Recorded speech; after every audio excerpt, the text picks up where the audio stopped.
Donc, alors, bonsoir.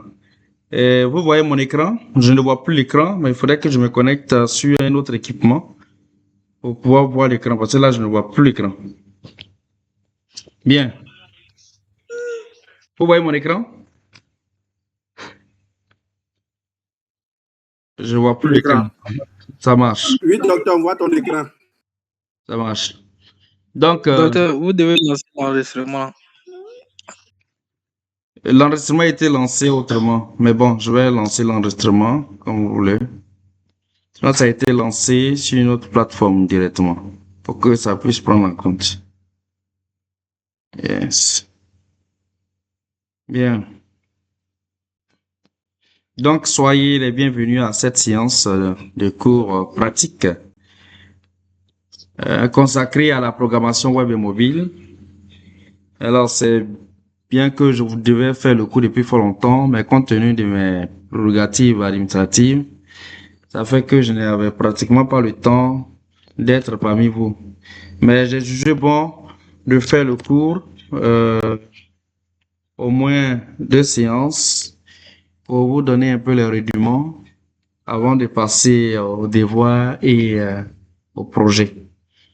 Donc, le cours est intitulé Programmation web en mobile. Et ce cours est animé par moi-même, Dr. Nguesson Gérard, mais des conférences en informatique. Voilà. Donc, l'objectif de ce cours, c'est de vous identifier. Mais d'abord, avant d'aborder l'objectif, il faut dire que c'est un cours qui est à la fois théorique et pratique. Il y a au moins 20% de théorie et 40 et 60% de pratique. Et bon, 80% de pratique. Donc, l'objectif de ce cours, c'est d'identifier en fait quelques langages de la programmation mobile, comprendre l'architecture du système Android, comprendre également l'organisation d'une application Android, identifier les applications natives Android et connaître les bonnes pratiques du développement Android. Alors, lorsqu'on regarde l'objectif, c'est comme s'il n'y a pas une phase pratique. Bien évidemment qu'il y a une phase pratique. Alors, j'ai essayé de réduire un peu le cours pour vous permettre de comprendre certaines notions, peut-être qui ne seront pas abordées ici, et pour pouvoir aller un peu plus vite. Voilà, quand je dis réduit, ça veut dire que j'ai essayé de reformuler un peu le cours.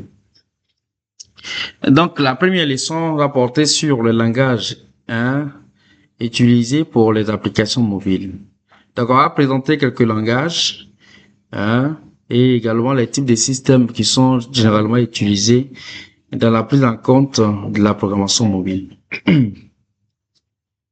Alors, pour les langages mobiles, il y a plusieurs langages de programmation et nous pouvons citer entre autres le langage HTML qui sont des langages de description des textes, les JavaScript que vous connaissez, les TypeScript également qui existent, le langage Swift qui est généralement utilisé sur les ordinateurs dotés du système d'exploitation macOS, voilà.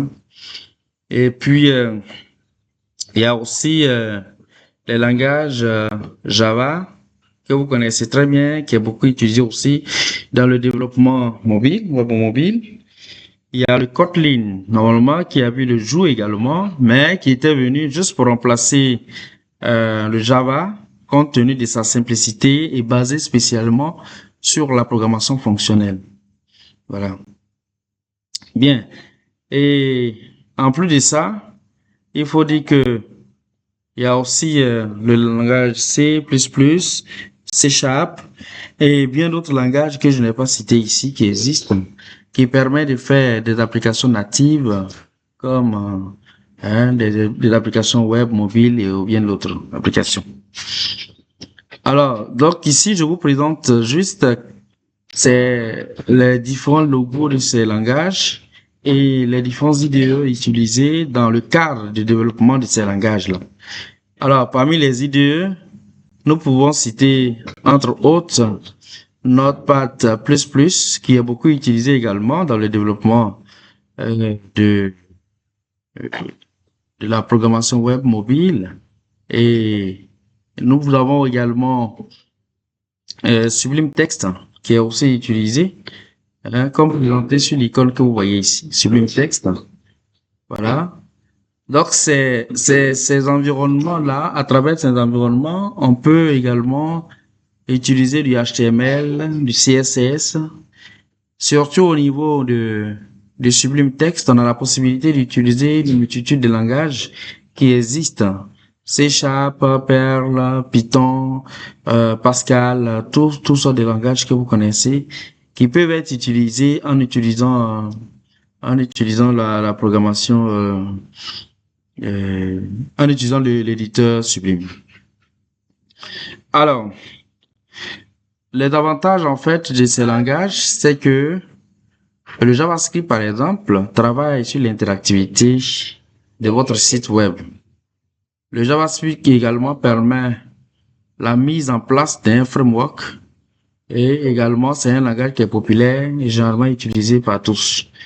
En termes de disponibilité des ressources, il y a plusieurs ressources qui existent que vous pouvez utiliser en développant avec le JavaScript. L'inconvénient, c'est que le code JavaScript est non confidentiel, malheureusement. Le code est non confidentiel.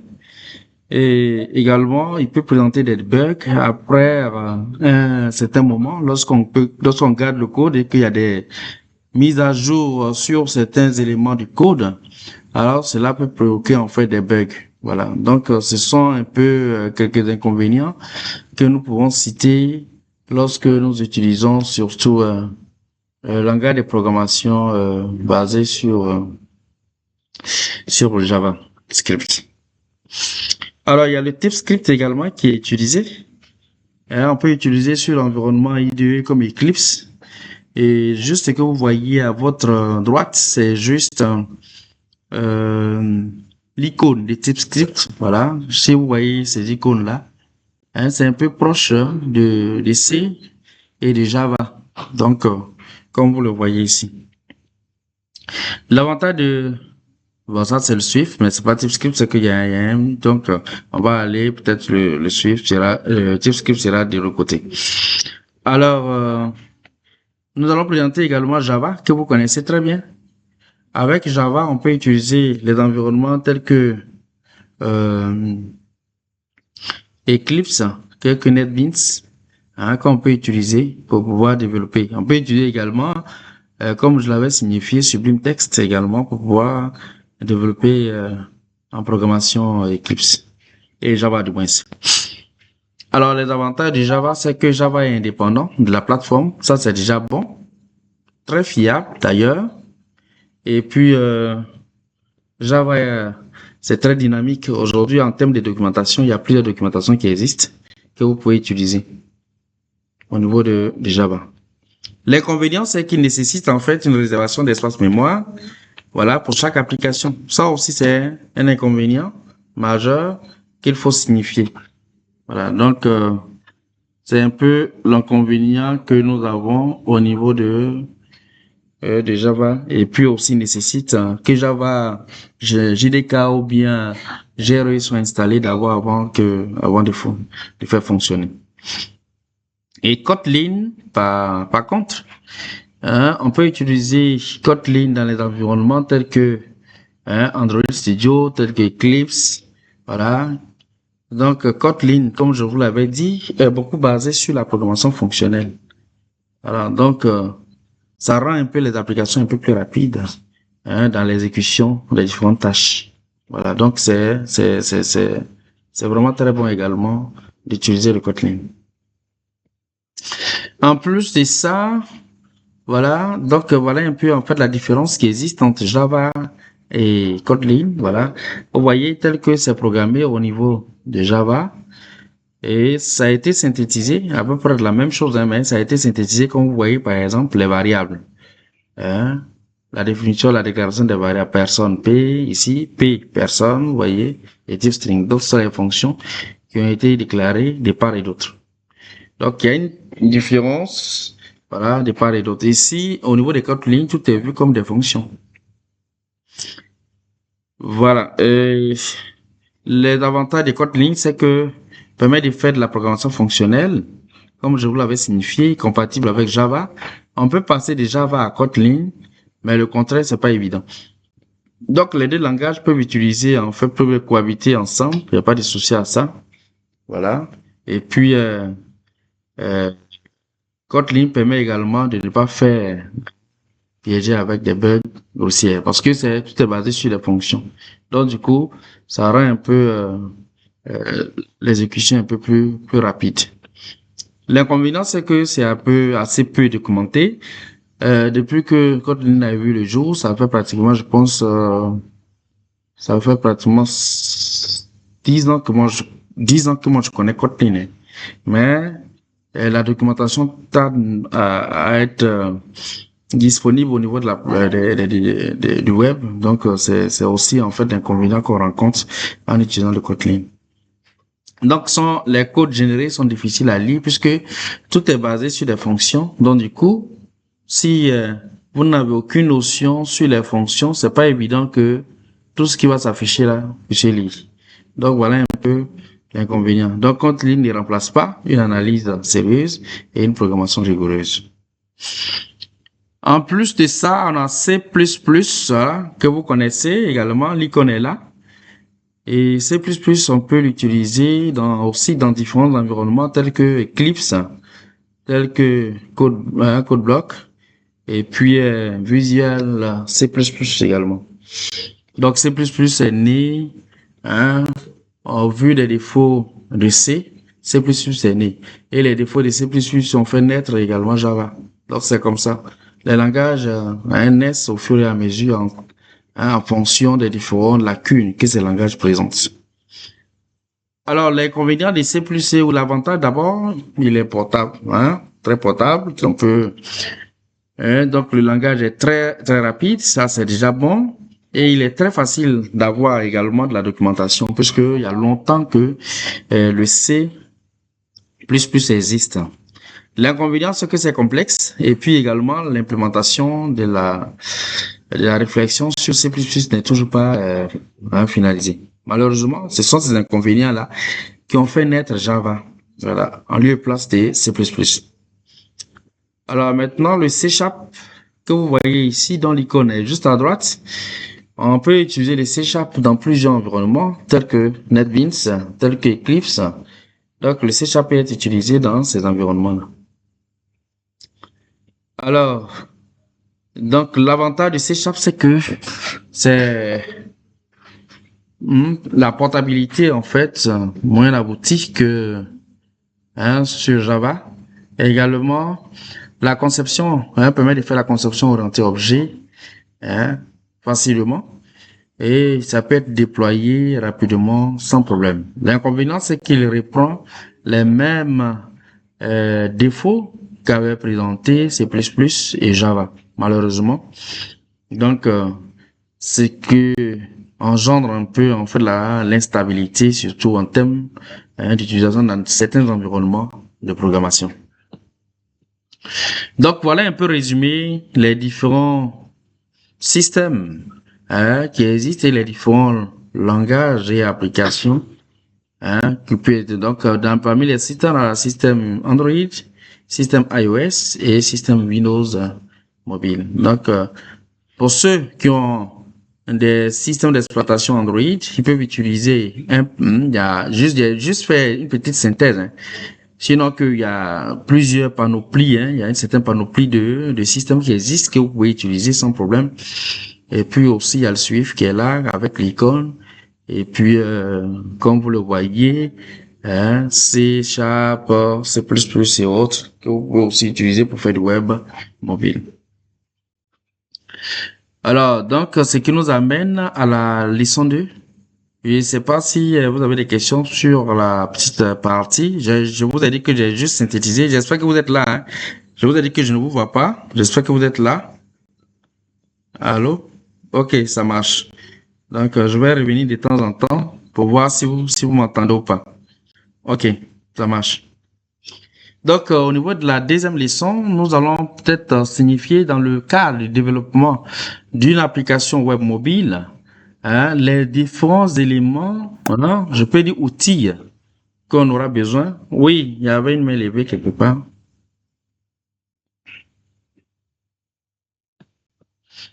Oui, Adjuma Kofi Wilfried, je vous écoute. Wilfried, je vous écoute.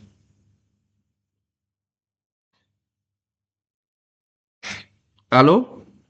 Vous avez la main levée. On vous donne la parole pour vous exprimer, s'il vous plaît.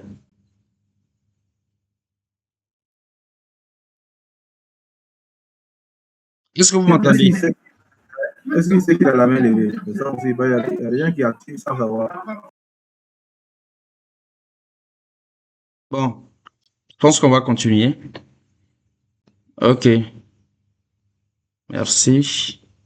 Alors, pour cette deuxième partie, nous allons parler un peu des gestionnaires de développement. C'est-à-dire que dans le cadre du développement mobile, quels sont les gestionnaires en fait les plus utilisés et quels sont les éléments en fait qu'il vous faut pour pouvoir faire de la programmation mobile. Donc, parmi ces éléments, il y a aussi des langages que vous devez absolument maîtriser dans le cadre. C'est ce que j'ai appelé les supports de développement mobile. Donc, ce sont ces langages que vous devez absolument chercher à maîtriser dans le cadre avant de faire de la programmation mobile.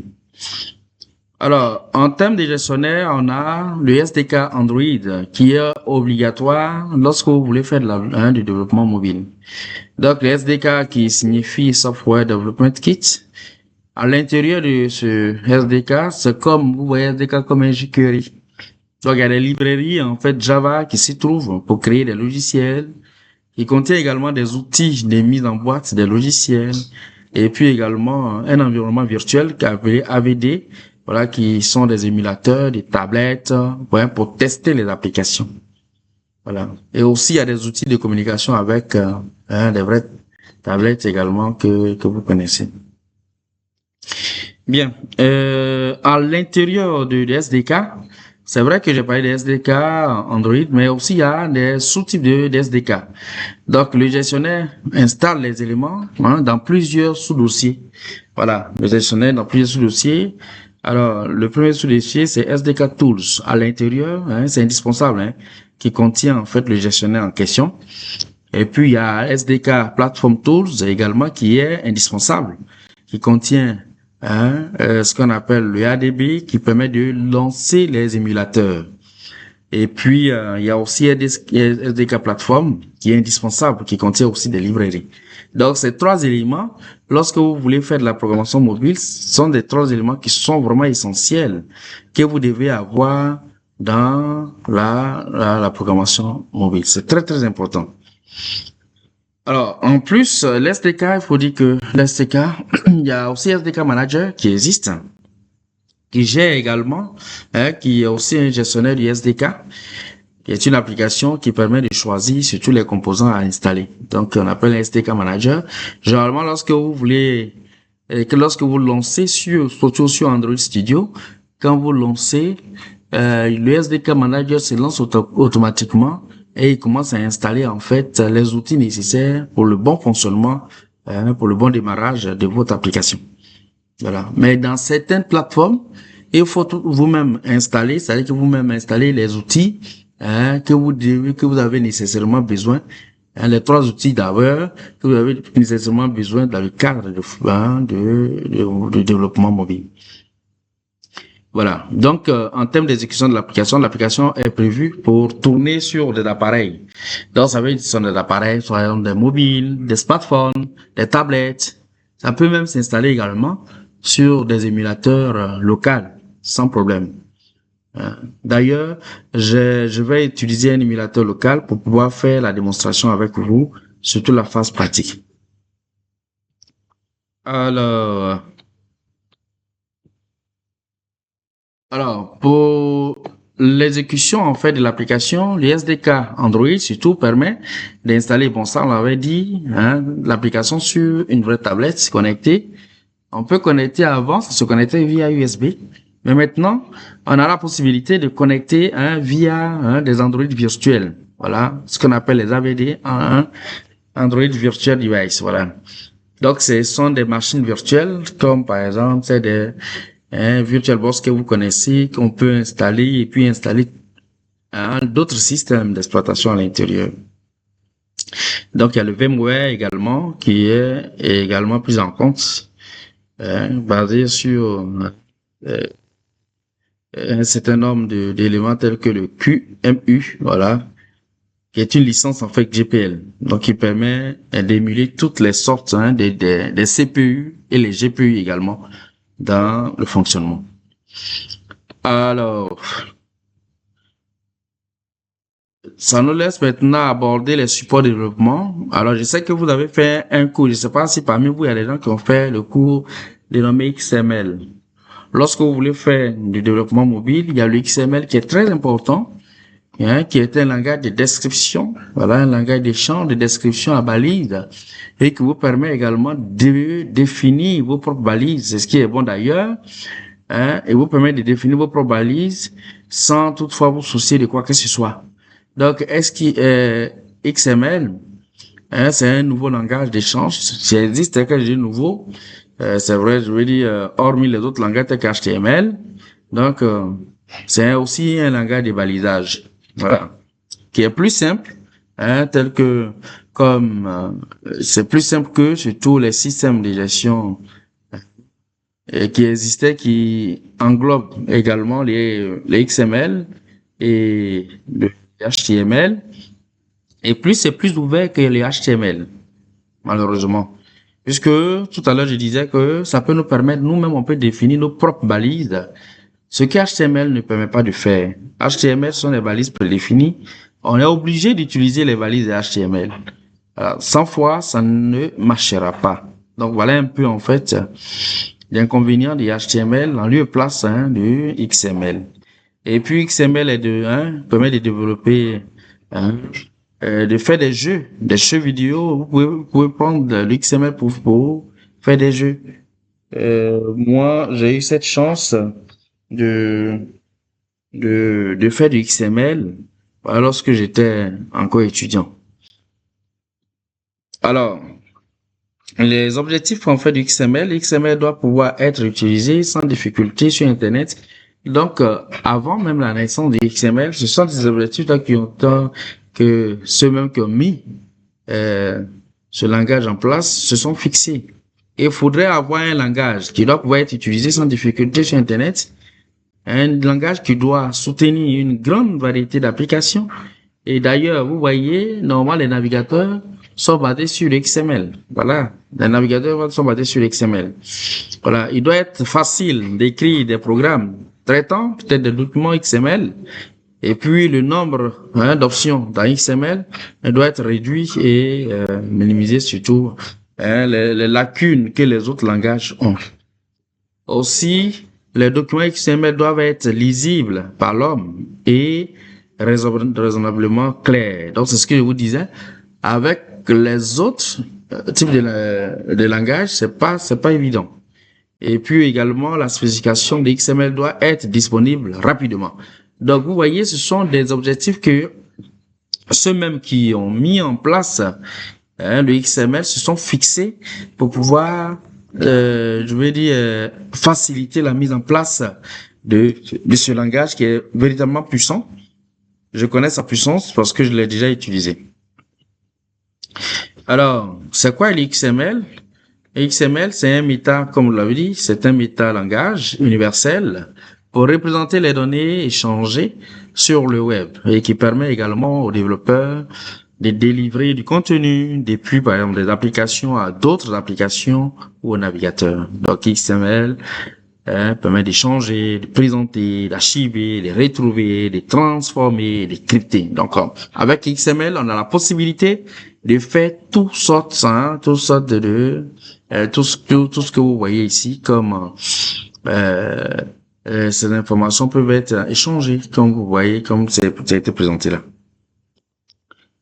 Alors, ici, on vous présente un peu un exemple de XML.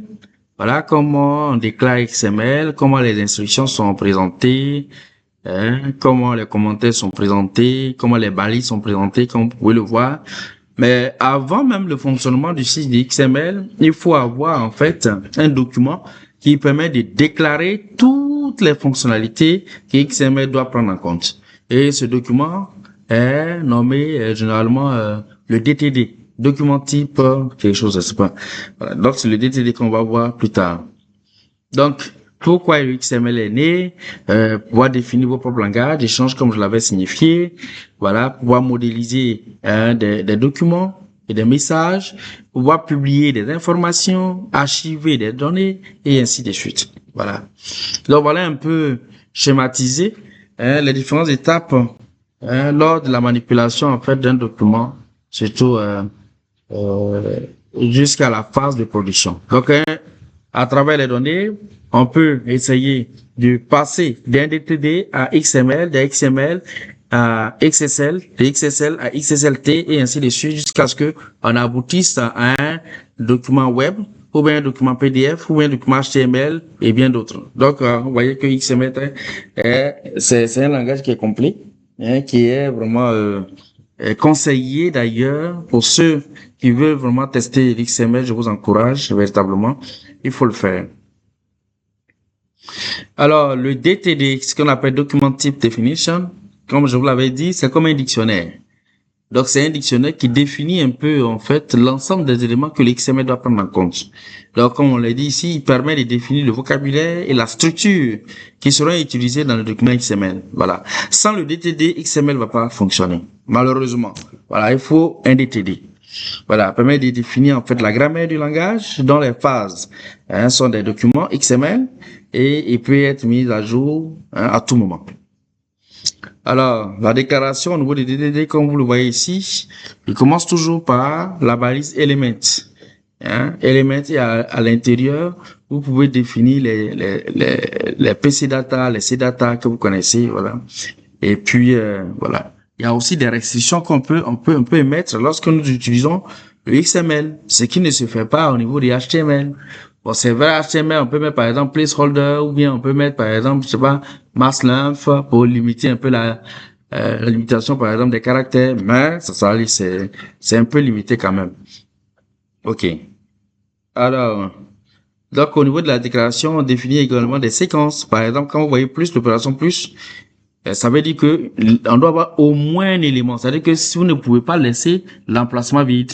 Voilà. Donc, il faut obligatoirement mettre quelque chose au niveau de l'emplacement. Tandis qu'au niveau des HTML, sûrement, il faut avoir soit des instructions JavaScript ou bien PHP pour pouvoir donner cette restriction-là. Mais avec le XML, c'est très facile. Avec l'étoile, ça s'entend qu'il faut avoir, c'est-à-dire que au moins, voilà, ou bien pas au moins, c'est-à-dire tous les éléments, c'est-à-dire y compris 0, voilà. Et puis, point d'interrogation qui symbolise 0, 1, voilà. L'élément peut être optionnel, soit 0 ou soit 1, et ainsi de suite. Et puis là, vous voyez l'exemple des représentations, en fait, des éléments dans la prise en compte du DTD. Donc, voilà un exemple des DTD qui présente un peu une personne, voilà. Donc, vous voyez, l'élément personne, nom, prénom, une personne a un nom, une personne a un prénom, téléphone et adresse. Et ici, vous voyez prénom, plus devant, ça veut dire quoi? Ça veut dire que le prénom doit, dire que dans la définition du XML, on doit obligatoirement avoir un prénom. C'est ce que ça veut dire. Au moins un prénom. Voilà. Donc, on peut avoir deux, mais au moins un prénom. Ça peut être Kofi Jean ou bien Kofi, ou bien Koné simple. Mais Koné, Pascal, voilà. Ben, on doit avoir au moins un prénom. C'est ce que ça veut dire. Voilà. OK.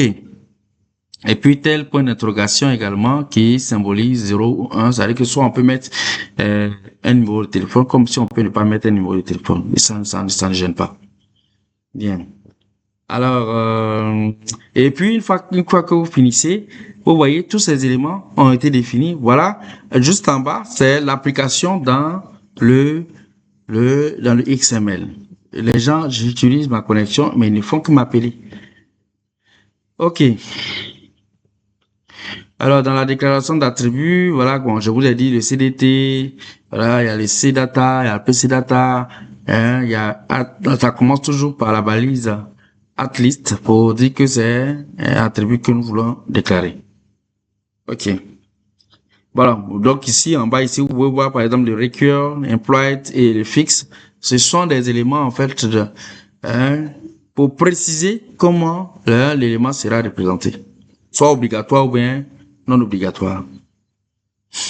Donc voilà, bon, ça, bon, je vais pas faire un cours de XML, c'est pas un cours de XML, c'est juste pour vous donner un peu quelques notions sur XML. Alors, il y a aussi des outils qui sont utilisés dans le cadre de la pratique du XML. Moi, j'ai utilisé Altova et Altova XML pour pouvoir faire la programmation XML. Mais vous pouvez utiliser d'autres outils, voilà, Altova qui est là, XML avec Altova XPy. Vous pouvez utiliser aussi TIBCO, par exemple, qui est basé sur l'outil Turbo. Il y a Oxygène également, que vous pouvez utiliser, qui est beaucoup utilisé d'ailleurs. Voilà. Et bien d'autres. Donc, le traitement de XML, voilà comment ça se passe ici. Voilà, vous pouvez passer d'XML, d'abord du DTD, on passe du DTD, on va venir à XML et ainsi de suite. Donc, voilà, DTD qui est là. Après DTD à XML, du XML, on peut parler à XSL, comme si on peut aller directement à DM, à DOM ou à SAS. Et effectivement, jusqu'à ce qu'on arrive à présenter le document que nous voulons avoir. OK. Donc, la partie 3, c'est sur le choix des langages. Pour le développement mobile que nous allons essayer de faire, nous avons opté pour un langage qui est très simple, qui est proche de l'algorithme et qui est proche du langage et de l'algorithme que vous connaissez. Voilà, c'est le langage B4X.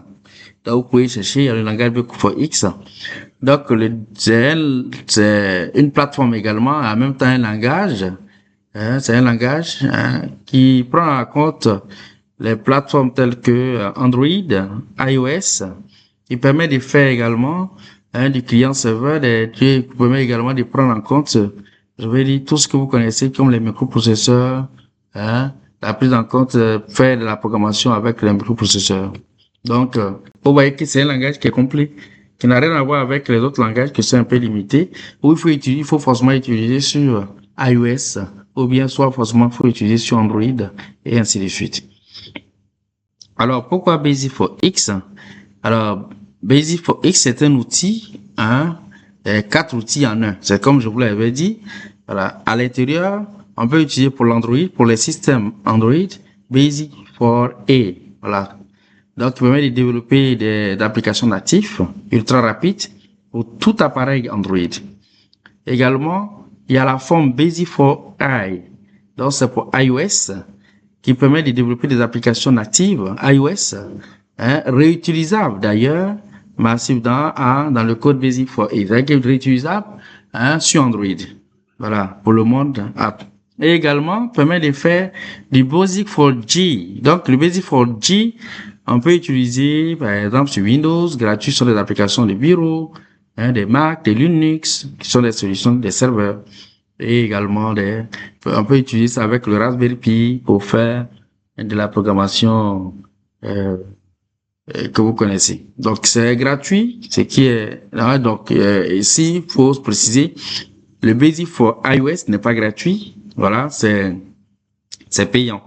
Mais le Basic4A, c'est gratuit. Le Basic4G, c'est gratuit. Et puis voilà, il y a le Basic4A, voilà, qui permet de faire de la programmation sur les Raspberry Pi, voilà, les microprocesseurs.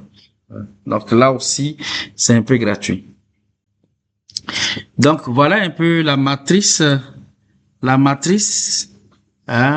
structurale en fait de Basic4A, voilà. Donc le moteur sur capot, voilà. C'est les plateformes, voilà, les différents outils dont j'avais signifié Basic4A, Basic4i, Basic4G, Basic4A. Basic4A pour les applications Android, Basic4i pour les applications iOS, Basic4... Attends, je vais...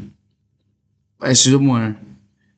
Maman, lui, je te rappelle, je suis au cours. Je te rappelle, je suis au cours. Donc, il y a ce qu'on appelle voilà. Et voilà, tous ces prérequis principalement pour écrire les méthodes également qu'il faut utiliser pour pouvoir, dans le cadre du développement, en fait, des applications. OK. Alors, donc, à travers une idée, à travers les idées, on peut modéliser, faire la conception visuelle, passer également le visuel, à l'écriture basique avec le Basic for X, qui est en fait, ce qui est bon, c'est que le Basic for X est proche, en fait, du VB que vous connaissez. Et c'est très important qu'il faut préciser. C'est proche du VB. Voilà. Donc, on peut faire de la compilation. Est-ce que vous pouvez fermer le micro, s'il vous plaît? Allô? Est-ce qu'on peut fermer le micro? Merci. Merci beaucoup. C'est mon micro qui était désactivé. Vous m'entendez? Allô, vous m'entendez? Ok, merci. On va aller directement sur la théorie pour pouvoir passer à la pratique. Donc, je vais passer rapidement sur la théorie pour passer à la pratique. Donc, alors, on peut développer, en fait, via je vais dire, ce qu'on appelle le web designer. On peut développer après, faire venir les codes et puis programmer également, en fait, la cartographie de ce qu'on a développé. Donc, voilà un peu, comme je vous l'avais dit, la syntaxe, en fait, de Basic for I. Donc, c'est vraiment proche du VB. Donc, tous ceux qui utilisent le VBA, le VB, tous ceux qui font des macros et qui ont vraiment une maîtrise sur les macros, ils peuvent utiliser facilement, en fait, le Basic for X. C'est la même chose. C'est la même manière, ce sont les mêmes manières de pouvoir définir, en fait, les variables, voilà, dim, le nom de la variable as integer, as string, as arrow, tout ce que vous connaissez. Voilà, c'est la même chose, voilà, comme vous le voyez ici. Ok, donc avec cette application, on peut passer du téléphone directement de l'ordinateur au téléphone voilà, ou d'autres équipements. On va le faire rapidement, ne vous inquiétez pas. On va faire de la pratique tout à l'heure. Ok, donc Basic 4G également qui existe, et au-delà du mobile, peut faire également d'autres choses autres que ce qu'on connaît. Ils peuvent travailler avec les micros d'ordinateur, les serveurs back-end, ils peuvent également développer des applications desktop. On peut faire tout ce qu'on veut. Donc, il y a le Basic for A, voilà. Vous voyez, ici, c'est un microprocesseur que vous voyez par exemple là, qui a été implémenté, Voilà, vous pouvez implémenter, connecter, faire tout ce que vous voulez, avec Arduino que vous connaissez, programmer tout ce que vous voulez avec le Basic for A. C'est ce qui est bon, voilà. C'est juste vous présenter tous ces éléments. Alors, donc on peut passer du Basic for A à Basic for G ou Basic for A ou Basic for I. Donc voilà, on peut passer de tous ces éléments. Donc ici, Basic for A, normalement pour faire, c'est basé sur le système de hardware.